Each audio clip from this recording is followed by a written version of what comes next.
Tibet as a culture, Tibet as a spiritual process. Some of the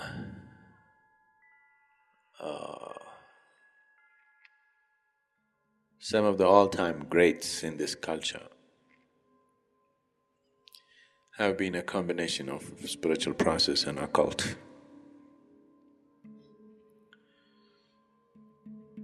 I think in the Tibetan culture, Milarepa stands out. So when Milarepa was young, he lost his father.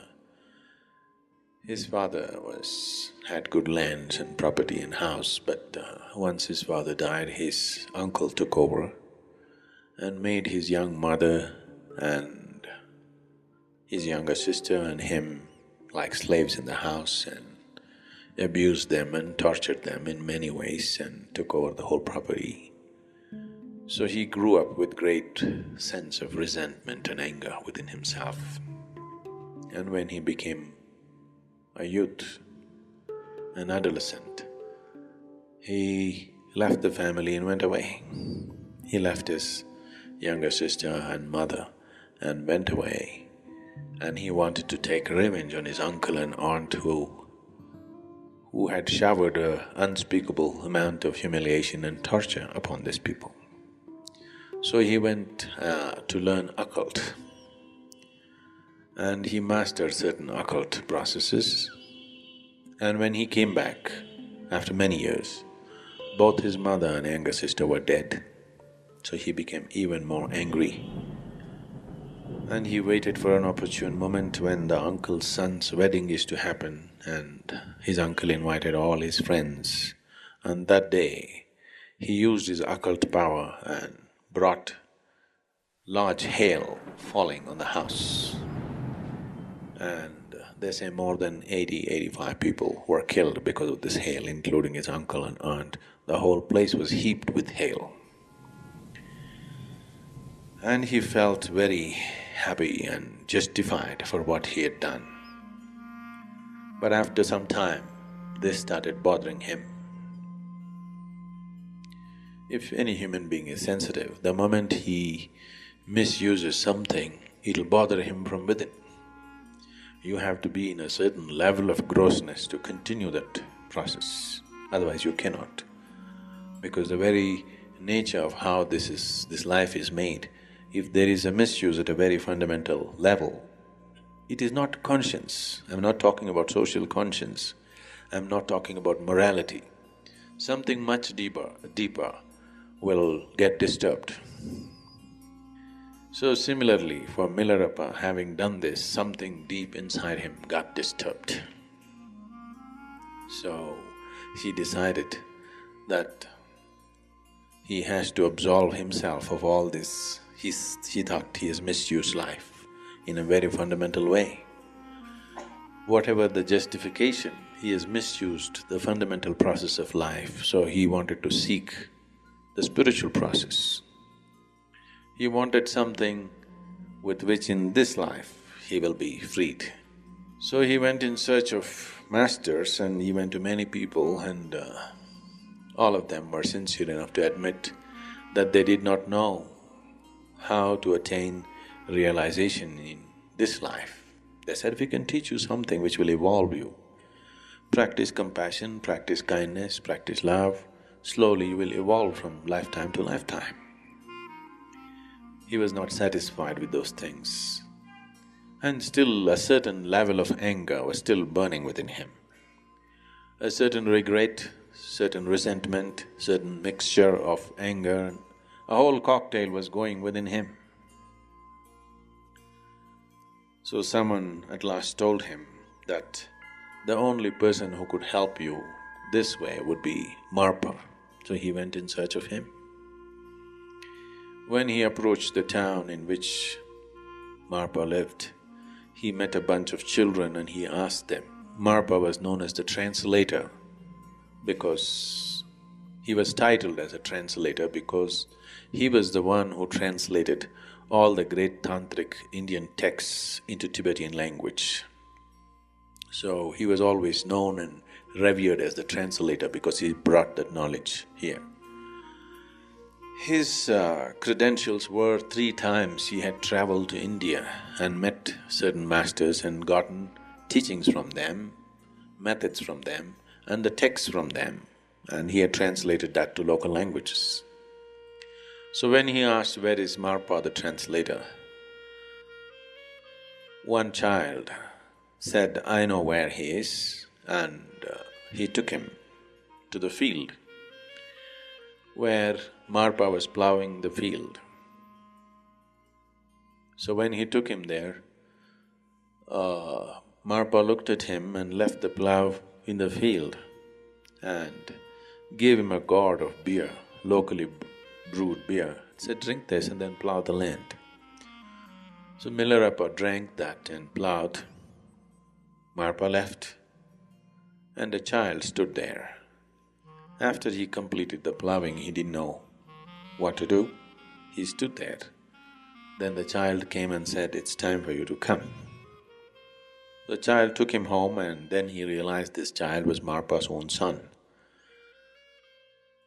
Then Marpa put him through all kinds of physical activity.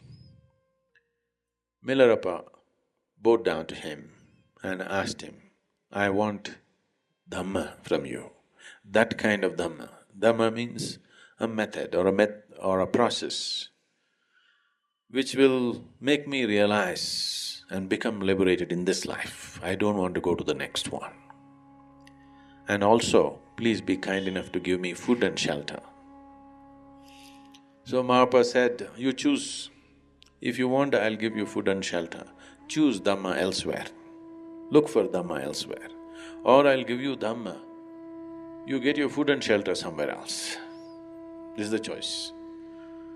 So Milarepa said, "Okay, I want your Dhamma, I'll get my own food and shelter." So he went out begging. This is a very spirited man, whatever he does, he little overdoes. So he went out begging and he went far. And he gathered sacks of wheat. He's gathering enough for the whole year so that he can sit here and learn his Dhamma. So he collected a lot, then he sold some of the wheat and bought a copper pot with 4 handles on the side, that's a traditional kind of vessel, to cook his own food. Then this heavy load, very heavy load he carried and walked a long distance back, came into Marpa's house and dropped it with one big boom. Marpa was having his lunch. Halfway through the lunch, he left his lunch, came out and said, "It looks like you're very angry. Just now, with your wheat and this vessel, you shook the whole house. It looks like you're out to destroy this house also as you destroyed your uncle's house. Just leave.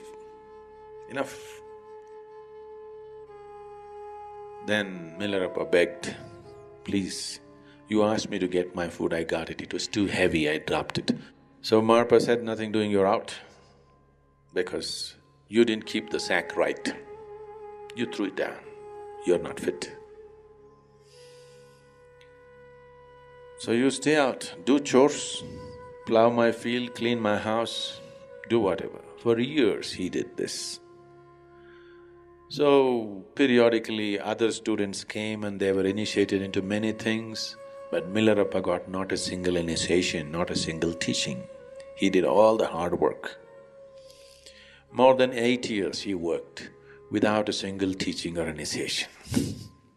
Everybody else were coming for a day, they were getting initiated and they're going, but he waited and waited and waited, doing all kinds of hard work. Then one day he came and sneaked in and sat in a satsang like this where he is not supposed to. Marpa was sitting with his eyes closed, so he sneaked in and sat with other students hoping to be initiated. So Marpa was sitting with eyes closed.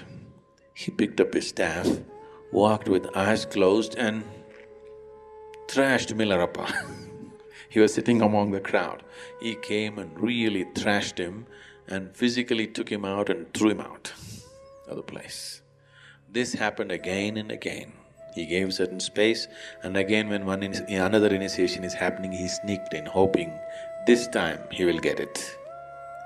More than 13 years passed, he didn't get anything. Then one day he pleaded with Marpa's wife, who was taking sympathy with him, who was like his mother, and he begged her, please tell him to give me something. Just one teaching, one little meditation. I know nothing, I'm sitting here for so many years. So she used her good offices with her husband, and okay, Marpa said, first let him build a house for my son. Single-handedly, he must build a house. I want a three-cornered house. So he built a three-cornered house, it took 2 years. Then he looked at it and said, three-cornered house is not suitable for my son, build a four-cornered house. He built a four-cornered house. Then he said, that's not good, build a five-cornered house. Like this, years passed. He worked single-handedly, building these buildings all over the place. Then he said, that is okay, but I need a 60-foot high tower for my son's house. So he built 60-foot high towers, 4 towers at 4 corners of the house. By then he was aging. Then one day he went and crawled at the mother's feet and asked, please do something, my life is passing away. I have not even been given a single teaching. What is this? I know I have done horrible things in the past, I have misused occult and things, but haven't I done enough? So taking little compassion out of place, she took Marpa's letterhead and wrote a letter to another monk who was also empowered to initiate, as if it is Marpa's letter with the necessary seal and everything. So it gave to Milarepa, and Milarepa went to that monk and got initiated. But then nothing happened. Then that monk was shocked. When I initiate, something should happen, nothing is happening, what to do? Then Marpa came to know, and he called him and got the monk also decertified. Then in utmost remorse, Milarepa was about to commit suicide. Then Marpa called him, and then he said, okay, sit down. And he gave him teaching. He said, for what you have committed in the past, I was just giving you methods to work it out, but you are taking your time unnecessarily. If you just go by my word, this would have been over long ago. But you do everything and you take one sneaky way out. Because of that one sneaky way, you're postponing everything for many years. Now your remorse is truly touching the very core of your being. You're willing to die for it. Now you're ready. And he initiated him, and on the very third day, Milarepa had a vision of Dakini. You heard of Dakini? In the tantric technology of doing things, for every chakra they created one goddess, a female form which has been consecrated and made alive, which can be called forth to do things. Nobody does anything significant without the help of these forces. So Dakini came in his vision and she said, Marpa has given you teaching, but without one fundamental aspect, which he himself does not know. You seek it from him. Ask him if he knows. Then Milarepa went to where Marpa was. Marpa looked at him and said, why are you here? Then he said, Dakini came and said this, I don't know whether this is for real or this is my imagination, but this is what happened, so I had to come and ask you. Marpa bowed down to Milarepa and said, even I don't have that teaching, so let's go back to India. Both of them traveled back to India, to Marpa's guru, who was somewhere in the border of Nepal and Bihar. So they walked all the way, they went there, and when Marpa said this to the guru, that like this Dakini came and said that this particular teaching has not happened. The guru looked at him and said, "This is not yours. This could not have happened to you. How did you get this?" Then Marpa said, "This is not me, this is one of my disciples." Then the guru turned towards Tibet and bowed down.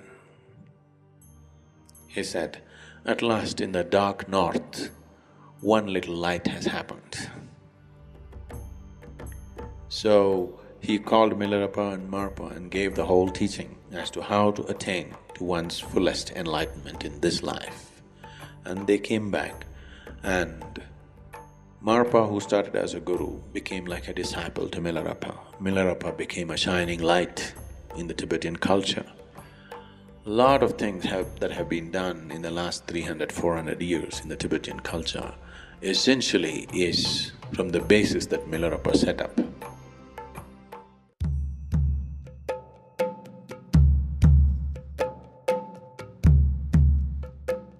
You heard of Ashtavakra? Ashtavakra means 8 types of deformities he had in his body. He was born this way because he was cursed by his own father when he was in his mother's womb. His father was also a very famous sage and a great scholar, acquired many things, we don't know how many lifetimes. When the wife is pregnant, it's part of the culture that when a woman is pregnant, she must hear all the scriptures and all the good things and knowledge, because she should not hear wrong things, negative things. She should hear nice, pleasant music, she must hear good things, people read Bhagavad Gita to her, Vedas to her. Whether she understands or not, it doesn't matter. The child will listen. Slowly, its evolution will be affected by what the child listens to. So, as a part of it, the father was saying something, explaining something about a scripture. Then suddenly they heard a voice disagreeing with what the father was saying. The child from within the womb said, "No, that's not it, you didn't get it right." The father got so incensed by this, an unborn son, already negating him. It should happen after he's 18 years of age. An unborn one already saying you are wrong. It happens when they come to teenage. He got so incensed and cursed him that let him have 8 types of deformities. So he was born almost an inhuman form, twisted out body. So he was named as Ashtavakra, 8 types of deformities. Father was what to say, he was in the king's court, in King Janaka's court, as a scholar, a very accomplished scholar. King Janaka has such a thirst to know. He wants to become enlightened. So he gathered all kinds of sages and scholars and the works, anybody he could get anywhere, he brought them into his court and he wanted to listen to their teachings. And he himself became an accomplished yogi over a period of time, but he still not realized. Then one day, Ashtavakra's father took this little boy to the court. When the king, Janaka, saw Ashtavakra, Ashtavakra held the king's eyes. When the king looks at you, you're supposed to look down, which all the scholars and everybody do. But this boy just looked at him straight. So Janaka was little taken back. Such a distorted body, he almost has not even a human-looking body. But the boy's eyes were such, he just stared at the king. and said, all these scholars who are sitting here, with all due respect to all of them, none of these people, including my father, will be able to give you what you're looking for. The king was flabbergasted, this 8 or 9-year-old boy saying this to him, and his father wanted to naskify him because this fellow has this habit of saying these things right from the beginning. Then Ashtavakra, at the age of 12 or 14, he left the family and went into the forest. One day King Janaka went hunting with his retinue of soldiers in the works. And in the heat of hunt, he got separated from the soldiers and he got lost in this forest. Then he found Ashtavakra sitting in the jungle. So King Janaka, sitting on his horse, looked at him and said, "You are here?" He said, "Yes." And Ashtavakra, in his own way, said, "And it's me who has drawn you here, from your people, away from all of them. If you're willing to just take instructions from me, I'll get you there, what you're looking for." So King Janaka wanted to ask, "Did you see any of my soldiers? Did you see any of the royal retinue around?" Because he wants to find them and go back home. So Ashtavakra asked, "What is more important for you? What you've been claiming all your life that you want, or you want to find your way home? Which way is it?" This hit the king so much. He said, "No, that's the only thing I want. I don't care whether I go back to the palace or not." And he wanted to get down from the horse. He took one leg off the stirrup and he was up, one leg here. Ashtavakra said, "Just stop. Stop right there." When he was just getting off the horse, he asked him to just stop there, stuck in an uncomfortable position on the horse like this, one leg up, one leg in the stirrup. He said, "Just stay there." This is the first act of Zen, okay?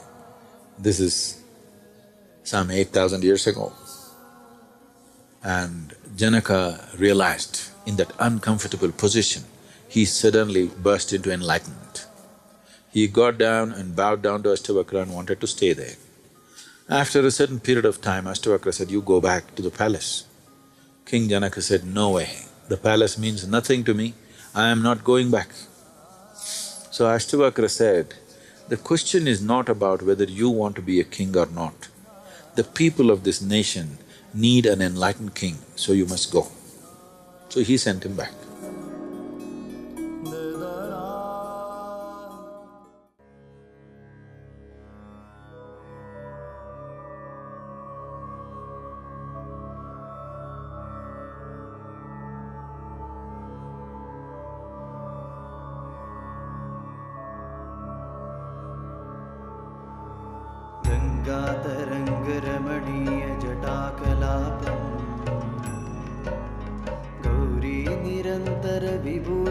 वामभागम्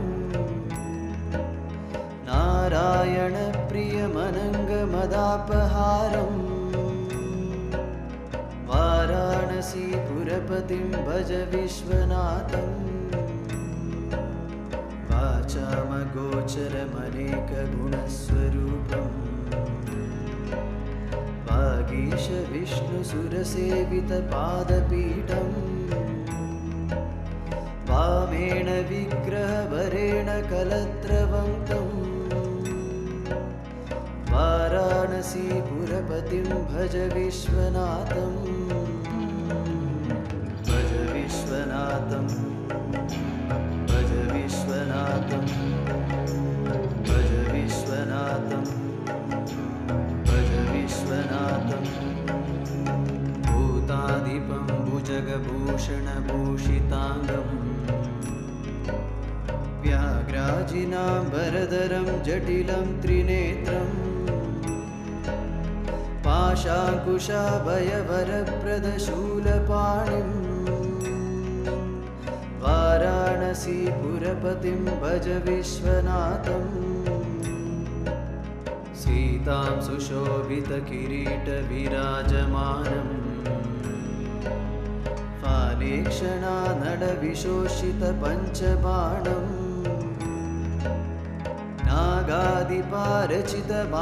नागादिपारचितभासुरकर्णपूरम्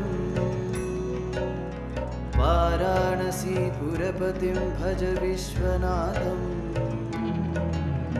भज विश्वनाथं भज विश्वनाथं भज विश्वनाथं भज विश्वनाथं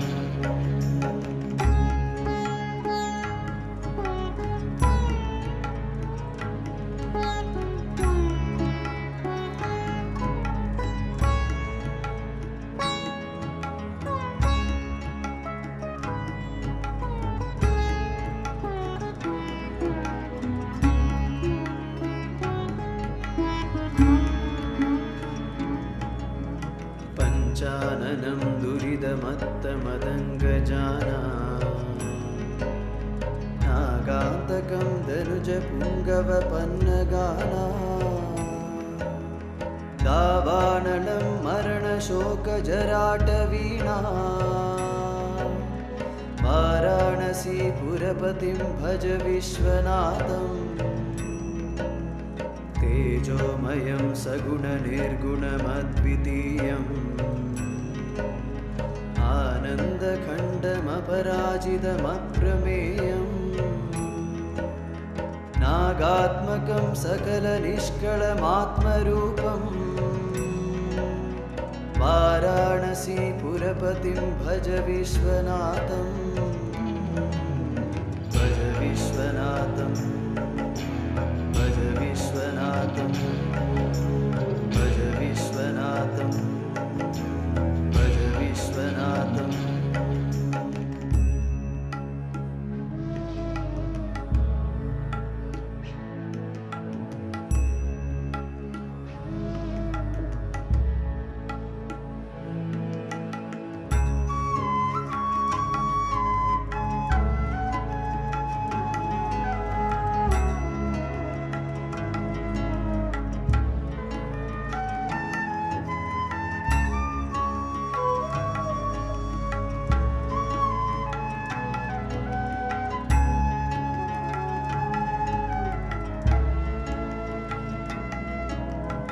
आशां विहाय परिहृत्य परस्य निन्दा पापे रतिं च सुनिवार्य मनस्समाधौ आदाय हृत्कमलमध्यगतं परेशं